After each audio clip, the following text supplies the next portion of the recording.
దగ్గర దగ్గర $130,000 సంవత్సరానికి ఇవ్వడానికి ఓకే అన్నాడంట. అంటే 75 లక్షలు సంవత్సరానికి మన కరెన్సీలో చూసుకుంటే. అండ్ ఇతను జాబ్ పోస్టింగ్ చేయడానికి ఆ జాబ్ పోర్టల్కి నెలకి $1,100 కూడా కడుతున్నాడు. అయినా ఎవ్వరూ దొరకట్లేదు.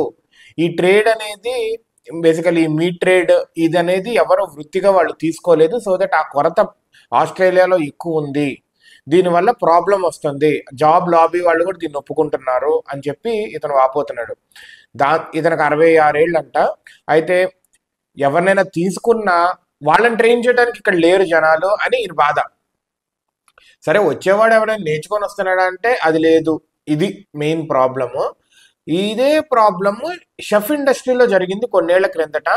ఆస్ట్రేలియాలో షెఫ్స్ కొరత ఏర్పడితే చాలా మంది ఆస్ట్రేలియాకి షెఫ్ లాగా వచ్చి ఇక్కడ కోర్సులు చేసి ఇక్కడ షెఫ్ అయ్యారే, కానీ నేర్చుకొని వచ్చిన వాళ్ళు కాదు అని చెప్పి నేను అంటున్నారు. సో చూసారా, భారతదేశం నుంచి, పాక్ నుంచి, బంగ్లాదేశ్ నుంచి చాలా 140 అప్లికేషన్స్ దాకా వచ్చినాయి అంట.